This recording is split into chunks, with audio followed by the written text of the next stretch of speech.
Sorry, if Lanzo, I saw you came in. My mother came down to share some news with me, came down to my unit to share some news with me, so I had to start apparently a little late. Anyway, so we're going to start with a Cosmo update, because obviously last week was very emotional, because my dog was sick. My dog actually almost died. So the whole story of what happened, what led up to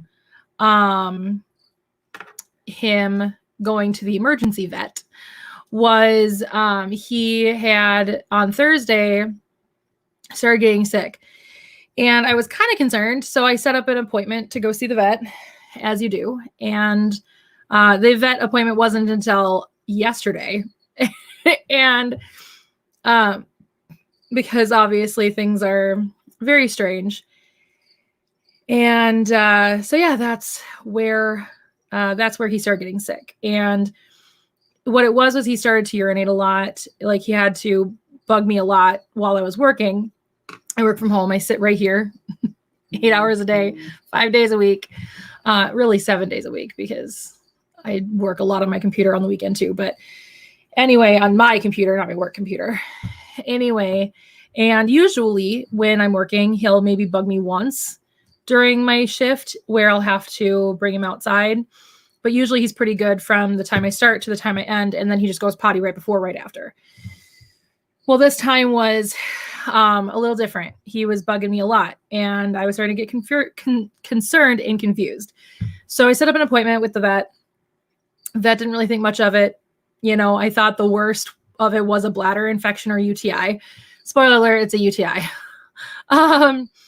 And then Friday was where he started to really kind of be weird. He stopped urinating as much, but he was starting to not eat as much as he would want to, like, normally eat. He threw up his breakfast, and then he just wasn't eating at all when I would try to supplement his food, because he did throw it up. So I wanted to supplement his food a little bit to try and make sure that he still had food in his stomach. And he wasn't super hungry. So I picked up some stuff that would be easy on his stomach. So I got some bone broth and some chicken and some pumpkin puree. And I boiled the chicken in the bone broth, and then I mixed in the pumpkin puree. And he ate that slowly, but he ate it. And then the next morning, he didn't eat it at all. He didn't eat anything, which was what was very nerve-wracking for me. My dog, who is a golden retriever, and if you guys don't know anything about golden retrievers are very food motivated. So they are very excited about food. They love food. They want nothing but food all the time. And so I was very concerned, and I called my vet, and I was like, is there any possible way for me to be able to get him in today? Oh, I forgot to mention that on Friday, I called my vet and moved the appointment. I moved it to an urgent appointment on Monday. And so that would have been last Monday. I don't know if my mother's bringing me wine. No. Okay. Anyway, so then, so I called them, and I was like, is there any way you can see him today? And they're like, no, if you need to see somebody, you need to go to the emergency vet. And I was like, emergency vets are expensive, and if I can get in with them, be a lot less expensive. Not that Cosmo's not worth it. Cosmo's definitely worth it. I spent the money. $2,600 later. Cosmo is doing okay at the moment, but we'll get there. Anyway, so then one of the vets opted to just take a quick look at him and see what's going on. And when we got to there, I had to fight with him to get him into the car. He was not wanting to get into the car.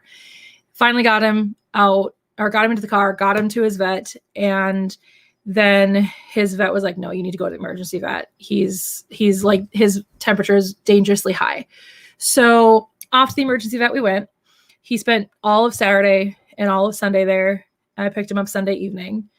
And through the whole time, I was basically just getting random little updates about it. So he has a UTI. He has a condition called pancreatitis. We don't know if it's chronic. Or if it's just acute, meaning that he'll just get over it and will never bother him again. Or if it's chronic, meaning that he'll just have it for the rest of his life and it may flare up from time to time.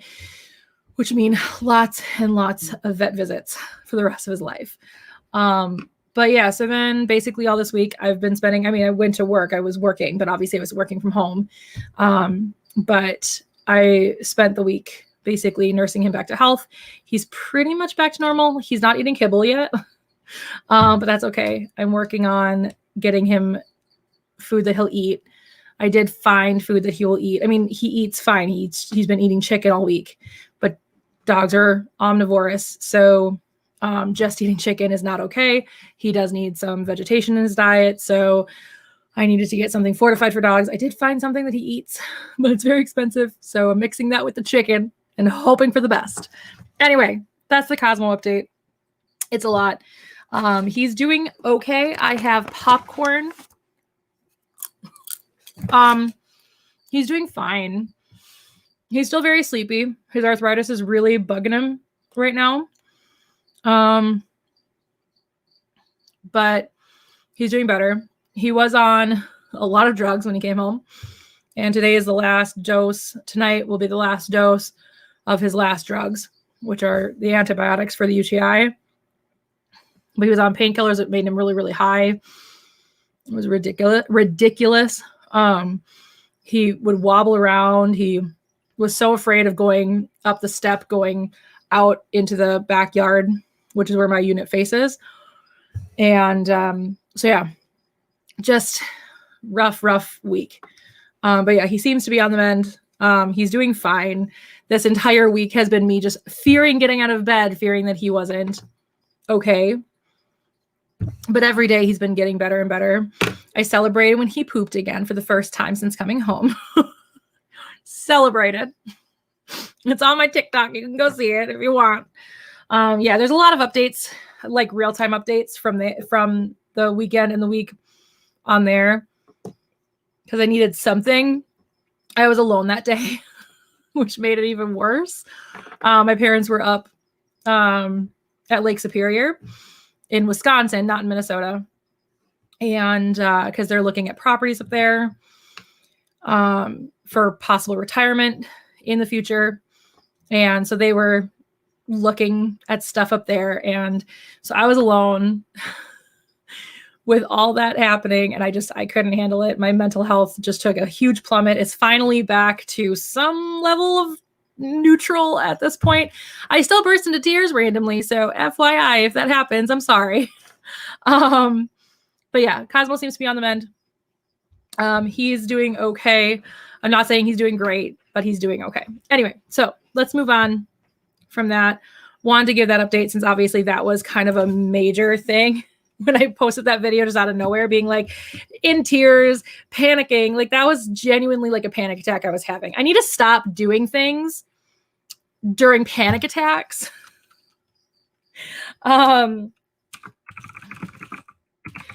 Anyway, I need to stop doing things during panic attacks. I quit a job during a panic attack once. That was fun. I do things during panic attacks sometimes. Okay, so what have I missed? Because this episode aired last week, I forgot a little bit of what happened in the episode. Yeah, we'll go through it, obviously, in just a minute. Hello, Raphael. Thank you for joining. The part where Zato was touching the necks in prison was weird and cool. Yeah, we'll talk about it. Check out Flashman on YouTube. It's fully subbed and really a great show. I would have to see if it's legally licensed before I would watch it. I do not watch things that are not legally licensed, but I will take a look and see if it's legally licensed. And if it is, then cool, I'll watch it. I've been watching Deca Ranger and SPD recently. I've been wanting to rewatch Time Force recently.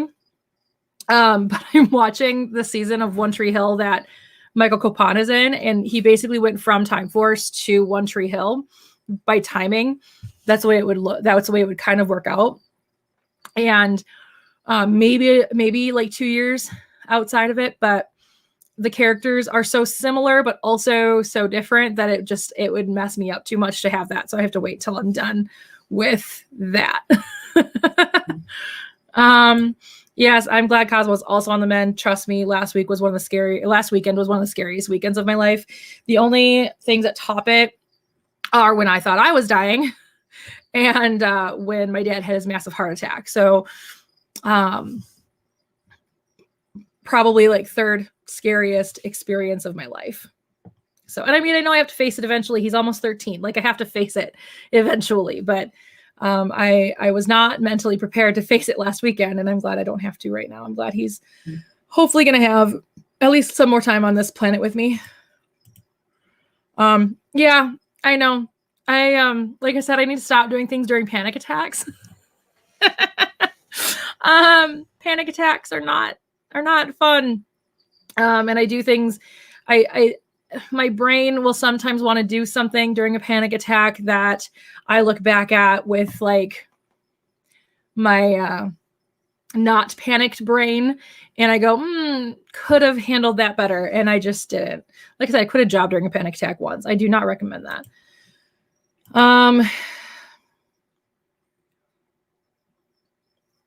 It's not a rash. I have an uncurable skin condition, and it is on my face. It's covered up by makeup right now, which my face ends up burning when I'm wearing makeup. So it's actually already starting to itch right here. It's not a rash. It is just an incurable skin condition that I have, and it's painful, and I hate it. And I will. I understand when people bring it up, and I'm not upset that you brought it up, but I hate when people mention it because it's something that I am very, very self-conscious about. I started getting it when I was 19, and so I've had it for a very long time, but it's something that I'm very self-conscious about because people mention it all the time. Perfect strangers will walk up to me and be like, "What's wrong with your face?" But yeah. Just finished episode 12 of Deca Ranger an hour ago. It was a really good episode. Well, good. I'm glad you enjoy it. You're enjoying Deca Ranger. It's so random that they mentioned the Nexus Prism in Dino Fury. Well, I mean, they wrote Mick into the episode. Hopefully there's maybe something more to it than just, hey, we need to figure out a way to write Kelson Henderson into the show. I mean, they could have just given him a role, but they didn't. They just gave him Mick again. Sneezing. Hoofda. Non-allergic rhinitis is not fun. Yeah, that's right. Because they wrote Mick into the show. I just hope it's not just like, we need to put Kelson Henderson in here. You don't like Mick's presence? I love anytime. Anytime I get Kelson Henderson, I'm happy. I just adore Kelson Henderson. I don't know why Mick showed up in Dino Fury. Yeah, there really was no reason aside from just, hey, Kelson Henderson needs to be in a season of Power Rangers. Again, they could have just given him a role, but they didn't. Do you think the Super Sentai would do well in the States on a notable streaming platforms with language dubs and subs? I think it would. I think that is that's been proven when they tried it with Zyuranger, and Zyuranger came out on DVD. They have it streaming. I think they have a couple streaming over at Shout. But I don't remember, but I think some of them are streaming at Shout. Speaking of SPD, the voice actress for Salon has played Morgana in SPD. She also played in Mystic Force, and I can never remember the character's name until I watched Mystic Force. But she was one of the 10 terrors in Mystic Force. Okay, so let's talk about Dino Fury. So it's been a week, obviously. Okay, so is a recurring character one of those things I didn't know since this is my first Power Rangers show? Yeah. So Mick was the mentor in the season Ninja Steel, and he's played by Kelson Henderson, who has been a recurring actor in Power Rangers since they moved to New Zealand for the most part. So he has had minor roles. He's had major roles. His first major role was in SPD as Boom. He was also in Mystic Force as Phineas. He was Norg in Operation Overdrive. And it was funny because I remember watching an interview with him. He's like, at that point, because he was Boom, which was him. And then Phineas, which had a lot of prosthetics. And then Norg, who had a ridiculous amount of prosthetics. And he said at like a convention at some point. He's like, they're just trying to see how uncomfortable they can make me in prosthetics. But yeah, so he's done. And then he was Flit in Jungle Fury. Yes. Okay. My brain is not functioning properly. And then he was like a Monster of the Week in RPM. So he wasn't a major role then. He wasn't that a major role until probably Ninja Steel again was the next time he was a major role. But he played like little bit roles every once in a while. Yes, he did have a minor role in Dino Thunder. He was in 2 episodes. He was an announcer in the episode where they did the Dino Thunder Ninja Storm team up. And then he was also the music producer that Kira hooked up with. Not in that regard. It's a kid's show. Anyway. Yes. So the actor is constantly going through Power Rangers. I mean, he's basically, you know how like John Ratzenberger is in all of Pixar movies? That's kind of Kelson Henderson in Power Rangers since they moved to New Zealand. No, that is fine. That's perfectly fine. Don't you worry about it. But yeah, so yes, Kelson Henderson has played major roles in Power Rangers for many, many years now. He's been in Power Rangers since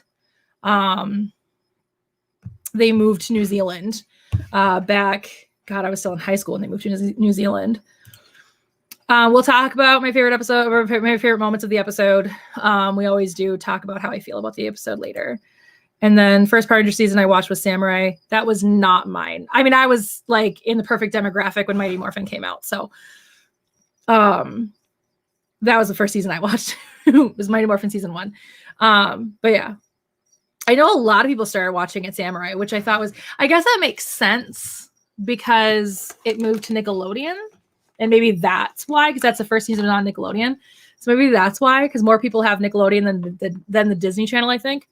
Because I think Nickelodeon is more accessible cable, and Disney, I think, is not as accessible cable anymore. I don't remember how it works anymore. But anyway. Yeah. I don't like Samurai. Okay, let's talk about the episode. So, hold on. So the episode opens up with a Megazord fight with the enemies. Like I said, it's about a bit of a week, so it might actually be helpful to have an episode recap real quick. But yeah, so it opens up on a Megazord fight with a monster that is not even a monster of the week, but our monster of the week, Wolfgang. After the other monster is destroyed, once the other Sporix beast is destroyed, Wolfgang attacks the Megazord with an energy blast from his howl, and the Megazord just kind of falls apart. Then everybody kind of goes off and does their own thing. The fight ends at that point, and Mick, who is disguised as a bird, comes and is kind of in a way attacking the Rangers, not meaning to. But when he transforms into his normal self, he lets the Rangers know that he's following the Nexus Prism, which, if you guys are familiar with Ninja Steel, is the source of the Ninja Steel powers. Which I was kind of wondering through the episode, is this going to be set before Ninja Steel? But if I remember correctly, Mick is like captive at the beginning of Ninja Steel, so it couldn't have been, unless this episode ended with him getting captured, I suppose. Anyway, so he's asking the Rangers for help with finding not only just the Nexus Prism, but figuring out what it's looking for. And because if you guys don't know, then the Nexus Prism has a mind of its own. And the Rangers choose not to help him. Zato says in a very weird way, which I want to like his actor, but I have issues with some of his choices in acting. Mick ends up becoming a package to sneak into Buzz Blast to use their computer systems. Amelia and Javi find him because they're sitting like really close to him, and so does J-Borg. And J-Borg finds him and tries to basically take him away because he's not an employee. So he then turns into a basketball and escapes that way. At that point, Wolfgang attacks. Mick then turns into a toy car and escapes as a toy car while the other Rangers come and morph. Wolfgang's howl destroys their power-ups. So every time they use their sword to do a power-up, Wolfgang was able to destroy that. And then once they end that fight, Mick kind of lets them know that he has a bunch of Ranger history. So every season seems to have Ranger history if it's part of the normal timeline. So that was kind of interesting. And I'm wondering if that's going to become a thing later on in the season. At that point, the Rangers opt to help Mick. Mick is going to try and figure out a way to stop Wolfgang's howl, and the Rangers are going to try and help find the Nexus Prism. They find it at the shoreline, so they go to check it out. It is then that Zato decides to try and read the Nexus Prism's mind to find out what it's trying to do. Instead, he figures out that the Morphin Masters actually made the prism and have been watching the Rangers from the beginning of time of the Rangers' history. This is when Wolfgang attacks along with Boom Tower, and the Rangers are in trouble. Mick shows up with a lozenge kind of thing that he throws at the Ranger, or he throws at the monster, and ruins the monster's voice. So now the howl isn't going to have the effect that it used to. He and Boom Tower grow into the giant monsters, and there's a Megazord fight with an all Zords formation. Mucus ends up getting the Sporix of Wolfgang when he is destroyed, and then Boom Tower is also destroyed, and Mucus also gets that Sporix. However, Izzy ends up getting it from her, and so they now have Boom Tower's Sporix. The Nexus Prism just blasts off it goes into the water, blasts off outside of the water. And we learn also more about Void Knight. He has a girlfriend, apparently, that he is trying to revive with the Sporix. So now we're starting to see some humanity with Void Knight, which I think is interesting. I'm curious as to the direction they're going to take that character throughout the course of the show, and who this woman is going to be when she comes out. The Rangers ate some failed prototypes of this lozenge that Mick was trying to create to stop Wolfgang's howl, and they end up making animal noises. Salone saves them with her roar, and Zato then apologizes to Mick for not wanting to help him before. And then Mick tells them that he never learned what the prism was trying to do, and then Mick leaves to find the prism again. And that's kind of where the episode ends. It was kind of just a fun, cute episode that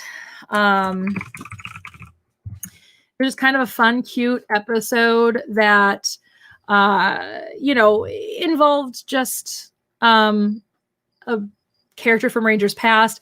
I don't know if this is going to lead up to some kind of team up with Ninja Steel, but who knows? I'd like to see Mick come back, or at least Kelson Henderson come back. You all know I love Kelson Henderson. I said it a little bit earlier. He's one of my favorites ever since he became a major role in Power Rangers. And I always love when he gets major roles.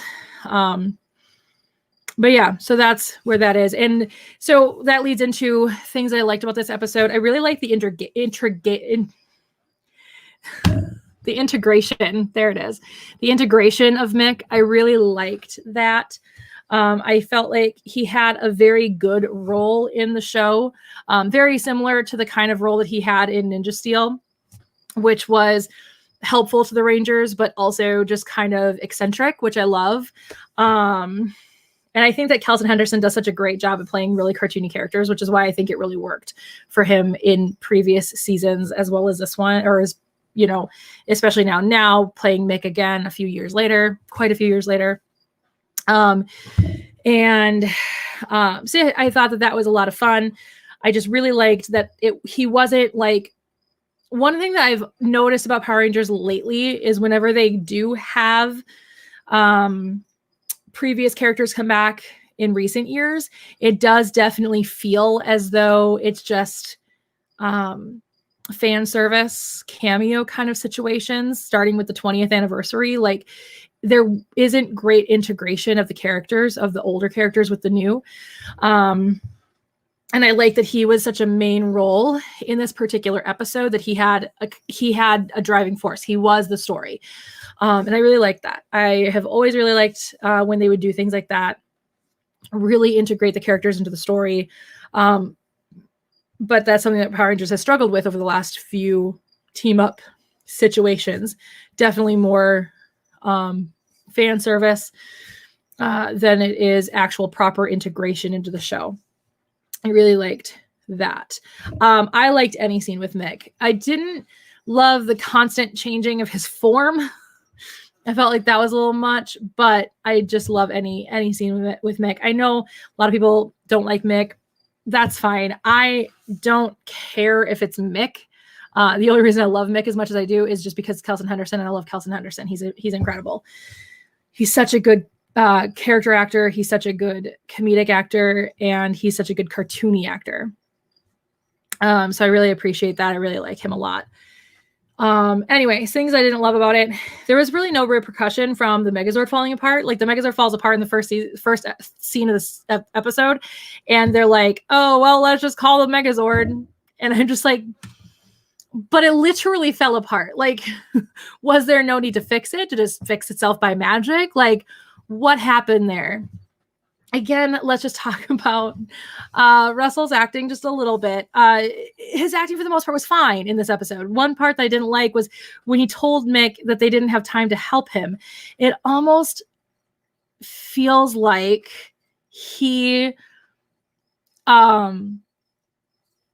was trying, like, almost like the way that he delivered that line felt to me like he was almost like hinting at something to Mick, like, we don't have time to help you.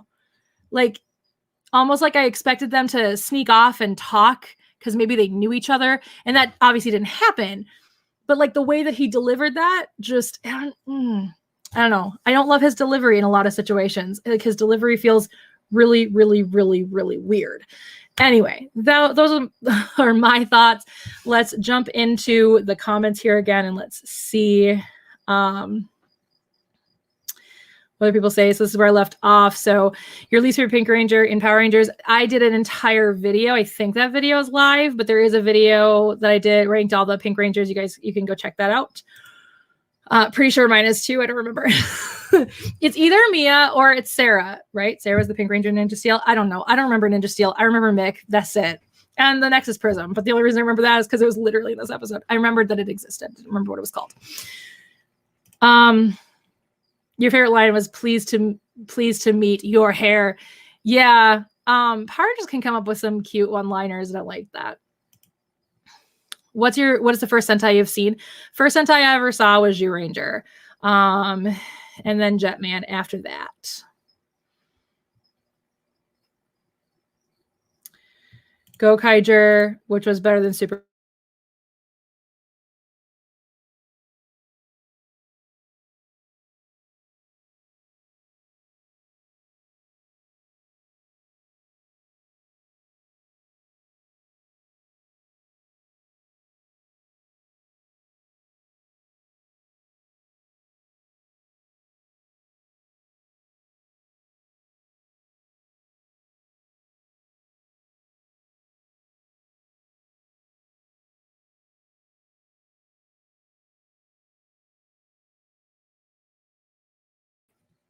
Are we back? Can you guys see me now? Okay. For Power Rangers Ninja seasons, the only good one is Ninja Storm. I love Ninja Storm. Ninja Storm's so good. Dino Fury was supposed to have new episodes in August or September. Yeah, that's how it usually goes. They go like 8-9 episodes. They go like 8-9 episodes. And then they take a break for a few months. So that's what happens sometimes. Imagine if they made Power Rangers movie where every character is played by Kelson Henderson, every single character is played by Kelson Henderson. I would take out a loan to help fund that movie. Oh, and what's really funny is like he's like I follow him on Twitter. We've interacted on Twitter a couple of times. He's actually like a really cool guy. They had all the scene where they took the Megazord to the repair shop. But yeah, I mean, this is not the first time that Power Rangers has kind of skated over the fact that their Megazord was literally destroyed before. But at least in like old seasons, they'd be like, well, we have to fix the Zords. We have to take time to fix the Zords. So annoying. The power of ninja. Imagine that repair bill. Yeah, that would be a very expensive repair bill, let me tell you. What's my favorite line in Power Rangers? Oh gosh. Basically any line from the first movie, from the Mighty Morphin Power Rangers movie, when they're fighting the ooze like things. Like what was it? Like the stupid everybody kick the can, let me get the door. I mean, just any of that crap. Like those were so funny. I loved that. Oh, I commented. It actually sent my comment. I was surprised. My computer lost internet connection for a hot second. So that's what happened. My computer does not enjoy being on wireless, but my work computer does not like sharing the hardwire Ethernet. So even though I guess it's not on, so I guess weekends I could theoretically just like switch it, but I never do. I did. Actually, I never stopped the stream. It stopped itself. Yes, I'm back. Good. I'm glad you guys can hear me again, because otherwise this would be really weird. Just me standing here talking to myself and not really doing anything with the stream. Have you seen Deck Ranger? I'm not, because it's never been legally licensed in the United States to watch. So that's a promise that I made to myself long time ago when I was an anime fan. Not that I'm not an anime fan anymore, but there's a whole video on my channel about why I don't watch anime right now. Long story short, I have CPTSD and I had trauma with regarding anime, and so the thought of watching anime triggers trauma responses, and we try to avoid trauma responses. So, long story short, but back when I was really heavy in the anime community, really heavy in anime specifically, I made a promise to myself that I would never watch anything that wasn't legally licensed, because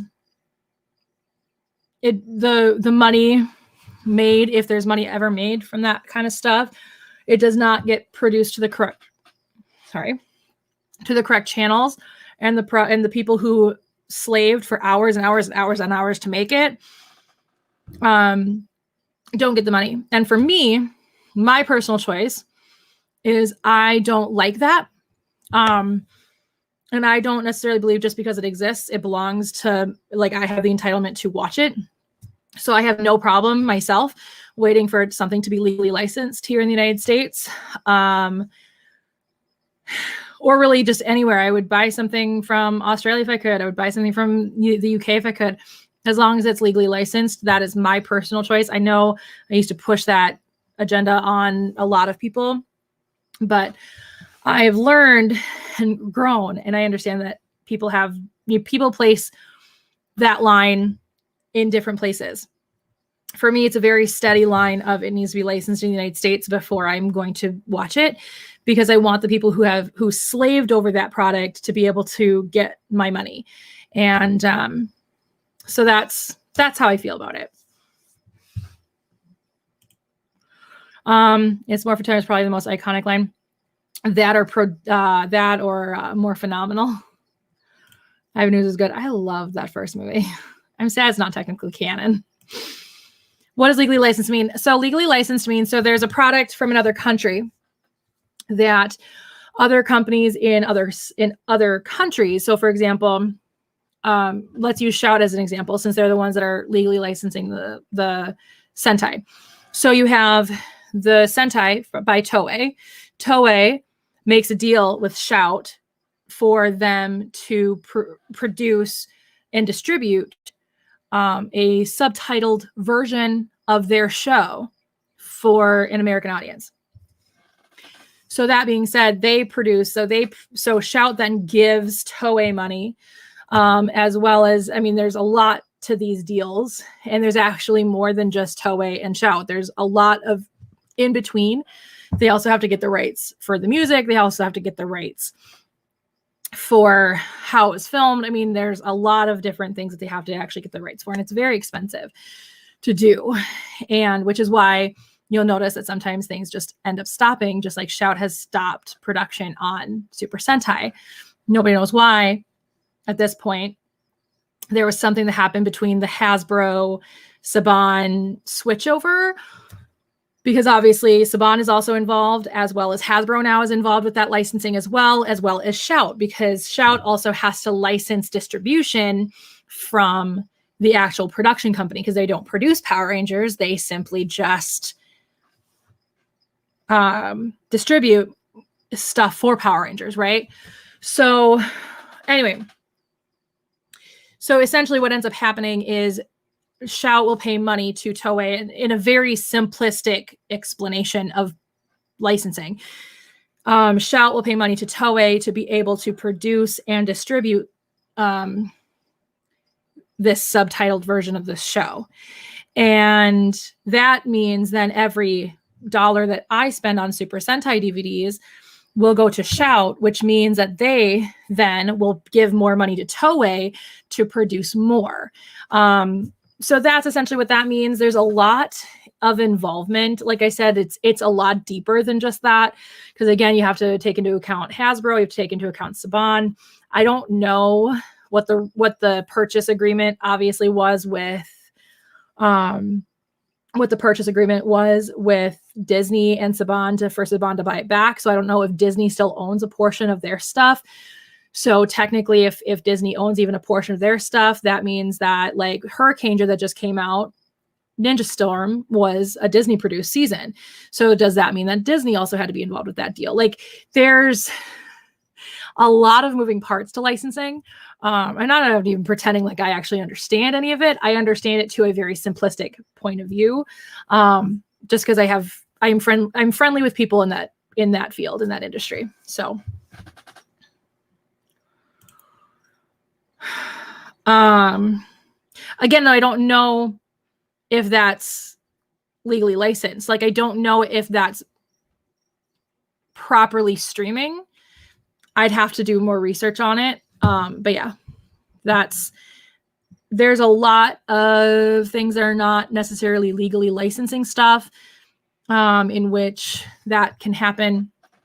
Anyway, that's, like I said, I have to do the research for it, in order for me to really dig deep into that. But yeah, I was thinking probably the same thing, but I have to do the research.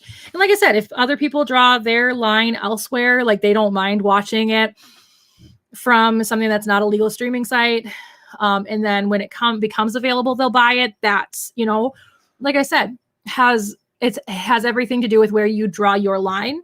And I'm not one to judge how you draw your line. Where I draw my line is I don't partake unless it's legally licensed or legally streaming, things like that.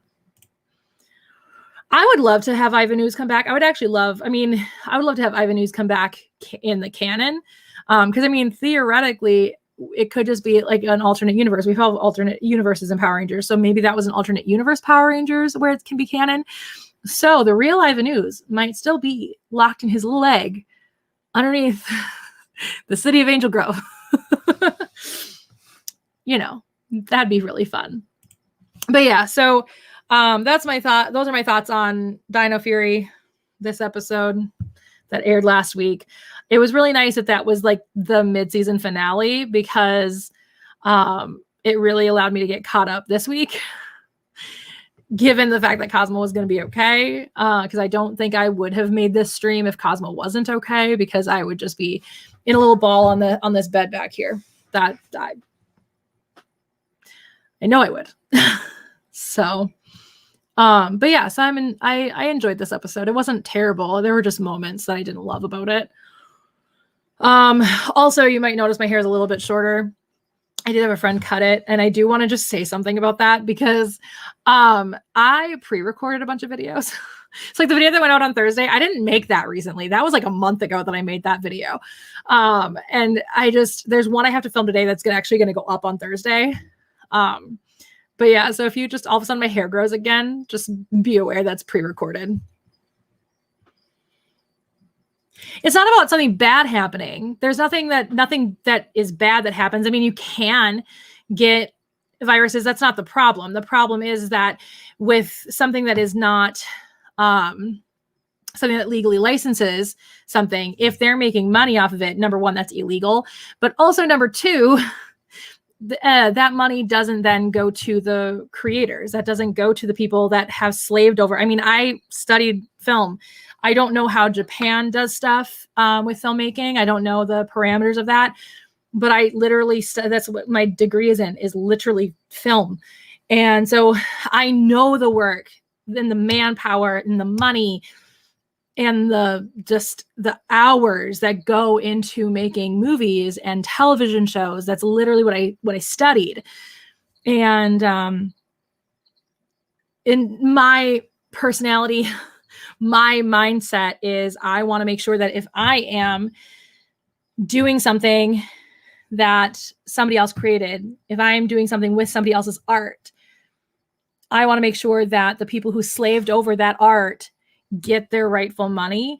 That's where the problem is. It has nothing to do with like viruses or malware or anything like that. That has nothing to do with it. It has everything to do with where the money goes if money is being made. That's the ethical issue that I have. A lot of fan subbers don't like legal streaming sites either because they often take the subs, which fan subbers create for free, and use them to generate revenue for themselves via ads. Yeah, I mean, there's a lot of negativity that goes around where that's all concerned. And again, fan subbers are creating an art as well by translating, not all the time accurately. I think it's gotten better, but there have been times where I've come across, back when I did watch fan subs, where I'd come across, now I don't know Japanese, don't get me wrong. I do not know that. I tried to learn it at one point, do not know it. But I know a few languages. That is one I don't know. But from what I've understood from people that do know Japanese that I know, a lot of fan subs are literal translations, which doesn't actually work. Like the languages that I do know, like Norwegian, for example, you can't literally translate something. It has to be translated and then adapted. So a lot of times if somebody says something in another language and somebody asks me if I know the language, they'll be like, what did they say? And I'll be like, well, essentially they just said this. I'm not going to literally translate because it doesn't work that way, because every language has different sentence structures and things like that. Every language. I mean, don't get me started on Polish. That's what I'm learning right now. Polish, no. Anyway, but anyway, yeah. And I don't like the idea of people stealing from them either. Like, that's not cool. That's not fair to steal somebody else's work. But yeah, like I said, it is a whole other realm when we start talking about the ethics of that. I just know where I stand in my feelings, and other people can have their opinions and stand where they want to stand. Like I've said this before. Yeah, that video went live.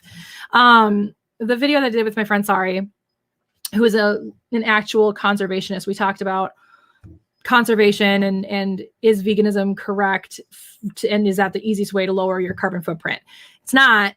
It's a good way, but it's not. And that whole video is me talking to Sari about it, who's an actual conservationist. And I say that in that video, we talk about that all the time, she and I, when it comes to cruelty-free products, when it comes to choosing what meat you buy, what meat you eat, or if you eat meat at all, that kind of thing.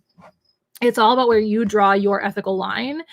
And where I draw mine is I just don't watch it unless it's licensed. Yeah, translation is an art. No, it's not a science at all.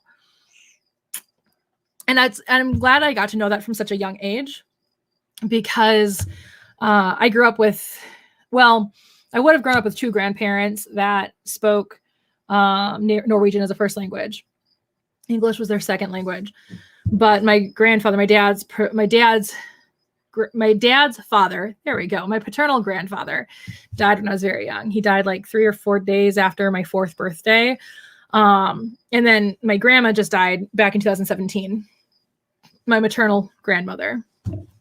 But they were they were both born in the United States, but their family was like just from Norway, and they only spoke Norwegian when they were young, growing up.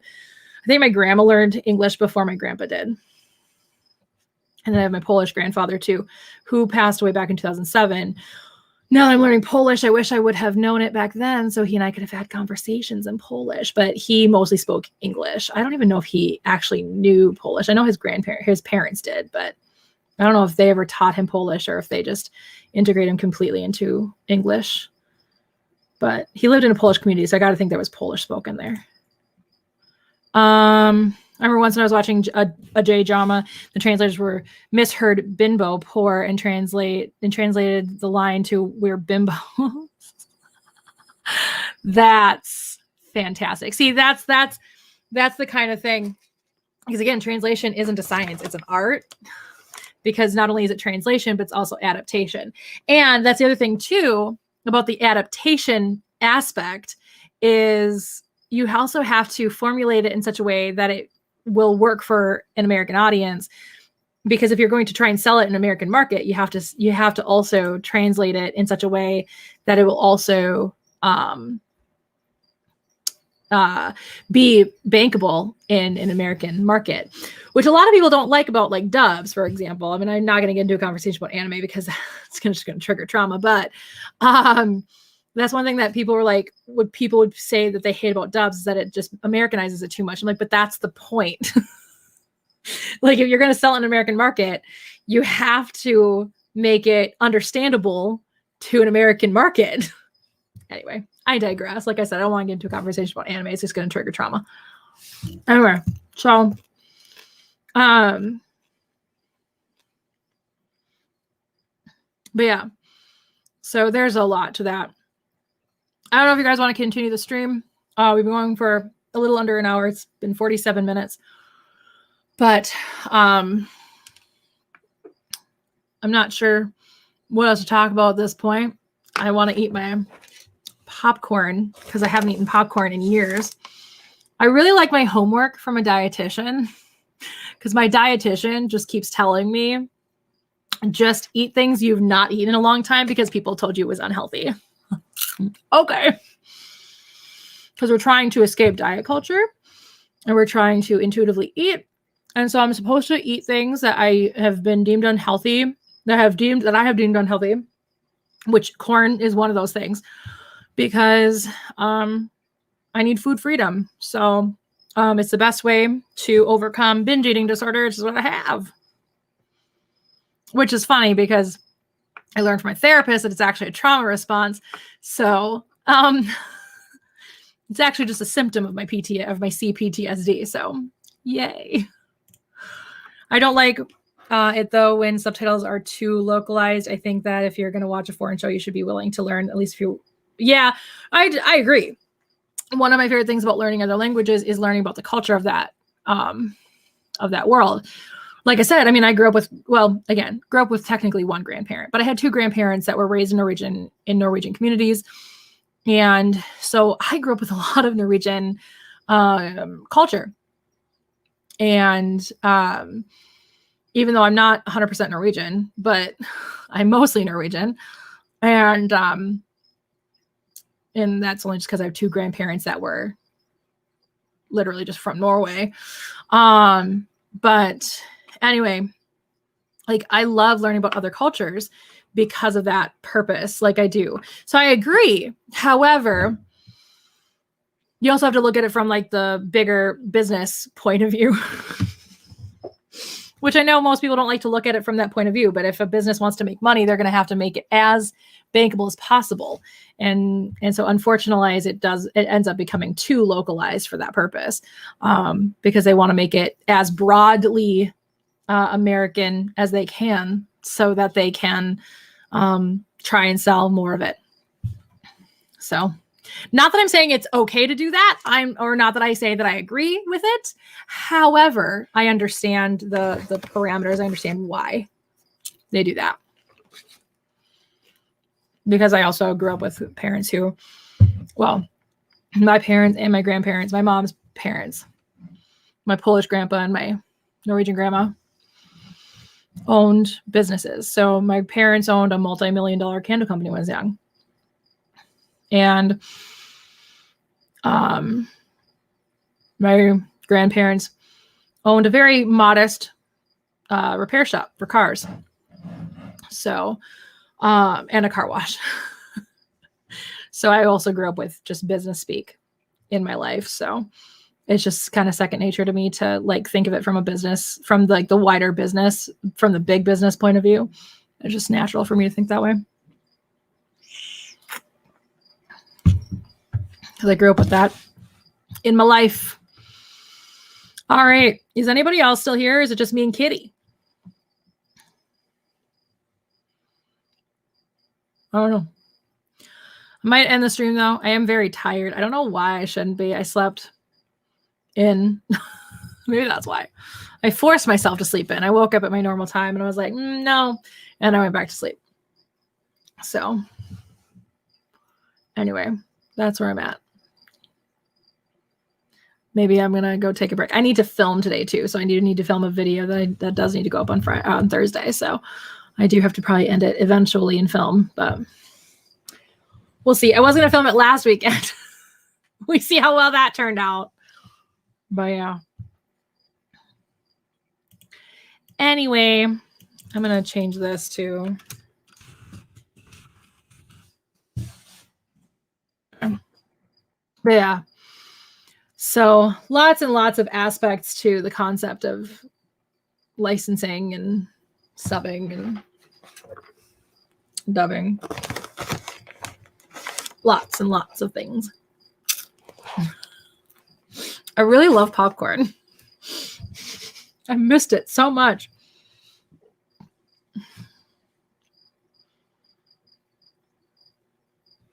But yes, my homework from a dietitian is literally, you should eat more fast food. Hey, try to eat fast food this week. That's my homework from a dietitian.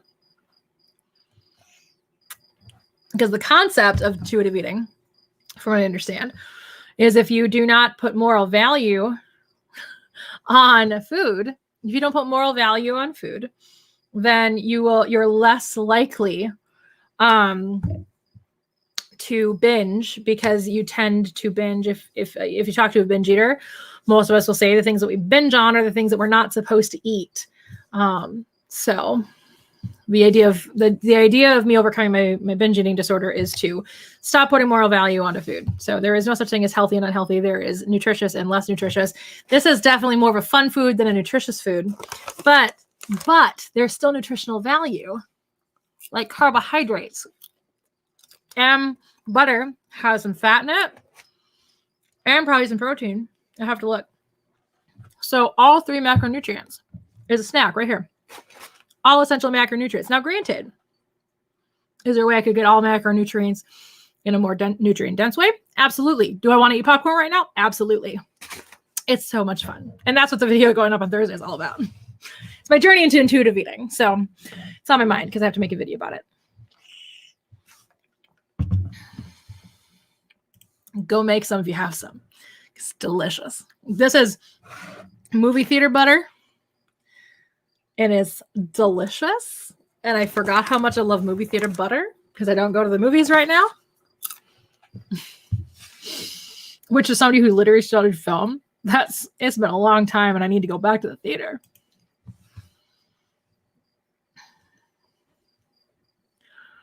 Jaden, I don't think is meant to be Asian. His sister certainly isn't Asian. I don't know why people think that he would be Asian. That's the whole point of people hating what people hate about samurai. This is the perfect opportunity, especially the way that they set up the season. It was a perfect opportunity for them to have at least a mostly East Asian cast. And they didn't. They whitewashed it for the most part. I mean, they still had a diverse cast, but they whitewashed it and they didn't need to. So that's a big reason why people hate samurai. I hate samurai for a whole lot of other reasons. But I don't think Jaden was ever meant to be Asian in any way, shape, or form. Maybe Russian. Russia's, part of Russia's in Asia. So maybe he's Russian. So yes, then that way he can be Asian. It's also why I laugh when people just outright say Asian, and they mean East Asian. Asia is a big continent. It's also why I hate when people call us Americans in the United States. We're not Americans. We're the people from the United States. America is 2 whole continents with a whole bunch of people, and most of them are Latin. Canadians are American. Mexicans are American. Brazilians are American. They're all in North America. Or, sorry, Brazil is not. Brazil's in South America. But you get my point. America's 2 whole continents. It drives me bonkers when people are like, Canadians aren't American. They technically are. I have a bag of kettle corn from the popcorn stand yesterday. See, kettle corn I can't get into because isn't kettle corn the one that has like caramel? Or is that caramel corn? That's caramel corn. That's caramel corn. Never mind.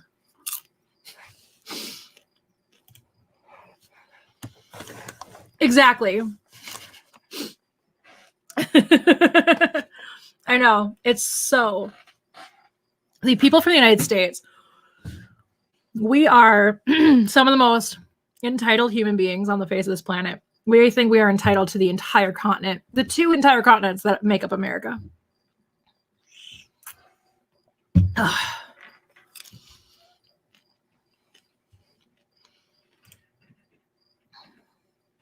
See, I don't like caramel. If it's gonna be like a candy flavor for me, I mean,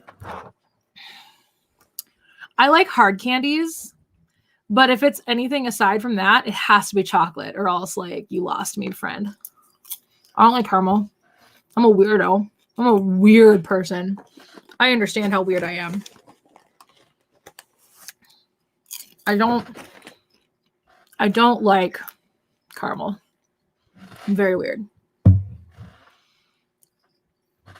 But I also don't like white chocolate. It's not chocolate.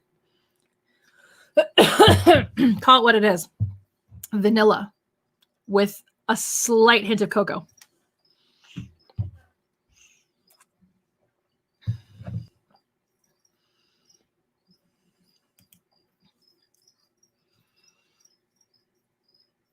I need to rewatch Dino Charge. I tried rewatching Dino Charge when it was still on Netflix. Started on my birthday. And I remember this because I was like working out while I was watching it on my birthday. Last September. But Netflix was really weird. It was like glitched out on Netflix. So like it would just play and then I would have to like go to the next episode. It was really weird. So I stopped. But yeah. I need to rewatch Dino Charge at some point. I have not watched it in a long time. You'd buy chocolate kettle corn if they had it. I would buy chocolate anything. Not gonna lie, when I first made this popcorn and started eating it before my stream, I brought some little Dove chocolate to eat with it. I had chocolate popcorn for a little while. It was so good.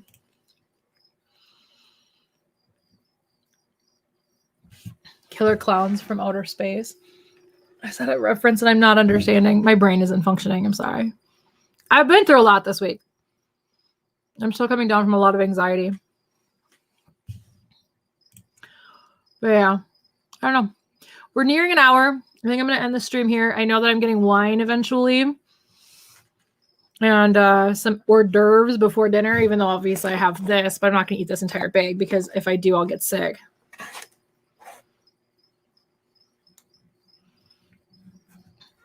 That is one of my favorite lines in Ninja Storm. Is what does Blake say? Like, Blake says like something about being destroyed by trans fats or something like that. It was hilarious. I love that scene. Love that scene. Love that scene. I love Ninja Storm. Ninja Storm didn't take itself seriously, which I love. Like, Disney was like, we're going to make Power Rangers super campy.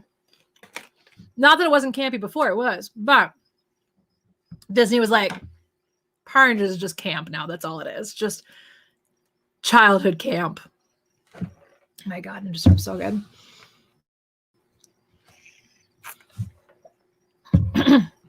I just prefer the Disney seasons in general, but I'm giving Hasbro a chance now that we're officially seeing what Hasbro's doing with it.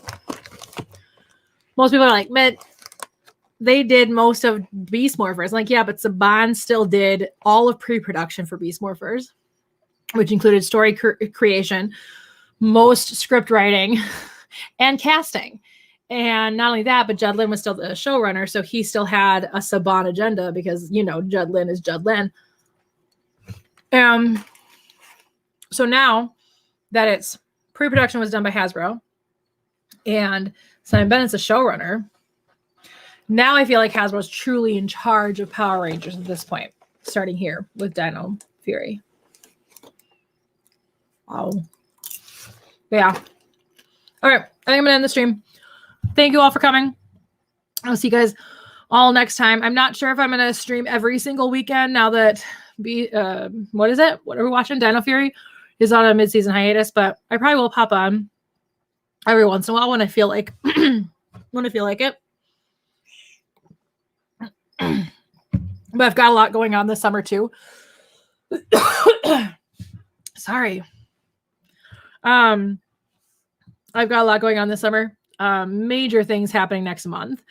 And you guys will know more about it in July. But because I can't announce anything. I can't talk about it. I'm being one of those people. I have something cool happening, but I can't talk about it until July. So, but there will be a video about it when it happens. I will have a great afternoon, and I will absolutely give Cosmo some scritches. I will give Cosmo a lot of scritches for myself and for you guys. I'll see you guys all next time. Bye.